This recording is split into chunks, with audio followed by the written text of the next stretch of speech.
Hey guys, what's up?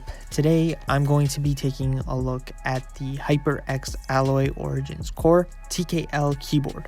They also make a full-size version of this for all you numpad lovers. I personally don't need the numpad, so the TKL board works for me just fine. The keyboard comes in two key switch variants, both of which are made by HyperX. Two switches that it comes in is linear reds, which is identical to cherry reds, and then they have aqua, which is their tactile switch, very similar to cherry brown. Going into a little detail about the switches, I'll start by talking about the aqua. Unfortunately, I couldn't get my hands on the aqua switches, but compared to brown, just comparing the specs, as you can see on the screen, the aquas have a slightly shorter lifespan based on the newest update that Cherry made to their switches. So the aquas only last for 80 million keystrokes, whereas the cherry browns would last for 100 million. I know the older cherry browns had a lifespan of 50 million. Now the aquas have a 1.8 millimeter actuation point, which requires a 45 gram operating force and a 3.8 millimeter total travel distance. Whereas the cherry browns, on the other hand, have a 2 millimeter actuation point, which requires 55 grams of operating force and 4 millimeters of total travel. I don't really think most people are going to notice the 0.2 millimeters. I know I couldn't, but I mean, everyone has different tastes and different likes and dislikes. Now, since I haven't actually used the aquas, I can't really say much about the switch itself and how it compares to brown just by typing. But based on my experience with the HyperX Reds, I'd assume that the aquas are very similar to the cherry browns. Talking about the HyperX Reds, they are extremely similar to cherry reds, and therefore I don't think I can really tell the difference between the two, which is why I said you'll probably not notice the difference between the aquas and the browns if the reds are so similar. The HyperX Reds require the same 45 grams of operating force that the cherry reds require. The lifespan is also very similar. HyperX Reds have a lifespan of 80 million keystrokes and cherry reds have a lifespan of 100 million. Again, with some of the older cherry reds, they only had a lifespan of 50 million keystrokes. The HyperX Alloy Origins Core is a very well built and sturdy board. There's no flex to it at all. It has a relatively slim, full aircraft grade aluminum body, which surprisingly has no pinging noise. That's something that really gets to me when I'm reviewing a board. The board comes with full RGB backlit keys, individually backlit, with 3 custom settings that you can set using the NGENUITY software. And the good thing is the settings do stay on board. I think they fixed that in an update, because previously they had it so that you needed the software running in the background for these settings to stay on the board, which, I mean, that would have been a deal breaker for me, but luckily that's not a problem here. So even if you plug it into another device that you like using, you'll still have all your settings on the board. Here's the software.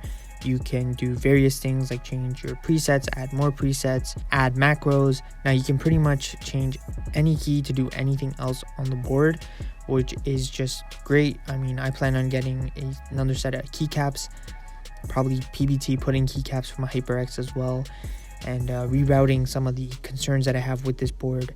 Now, in terms of controls on the keyboard, all you'll get is a secondary layer that houses your shortcut to your 3 settings that you have on the board. Your media controls, game mode, as well as a brightness toggle for the RGB backlight on the arrow keys. Now, the keyboard does have a detachable USB cable, but it's not where you might expect. It's off to the right, whereas most keyboards, especially TKL boards, will have it off to the left or have it in the middle. I do think this is somewhat of an odd choice, but I am happy to see that it is a USB-C cable and that it is removable. So you can get a custom cable and you don't really have to worry about using the supplied cable. Speaking of the supplied cable, it is a very good cable.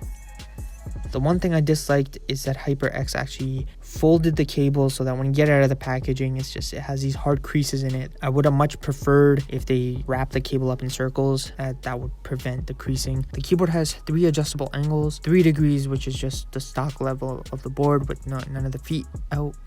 7 degrees, which is like a medium level. This is the level I use. And then 11 degrees, which is the highest level. I think this is too high, but some of you guys may like that. And of course, as a gaming board, it has 100% anti-ghosting and N key rollover, which is pretty much standard for most gaming boards these days. Now, I've had a lot of good to say about this board, and there's a reason it's my main board and the one I decided to buy, even though there's so many other great boards out there. However, the bad that I'd like to get to in this video is the fact that the keycaps are ABS plastic. I get it, it's a cost thing most likely, where HyperX just wanted to save some money, but I would have really liked if they were PBT keycaps. And secondary thing is I wish this keyboard was wireless. It would be perfect to me if they had something like Logitech's Lightspeed technology in this board and everything else about this board stayed the same. You're probably not expecting a wireless keyboard, so that's not really a downside. Now, before I end off this video, I want to give you guys a sound test so you know if this is even worth considering for you.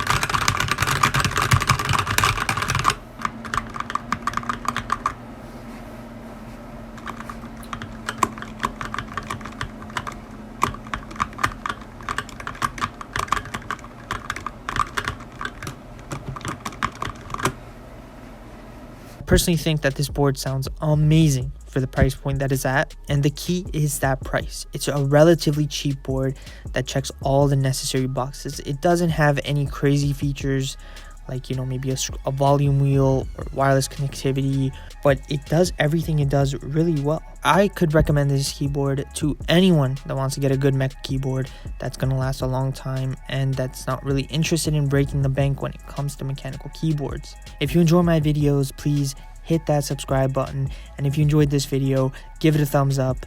Thanks for watching, and I'll catch you guys in the next one. Peace out.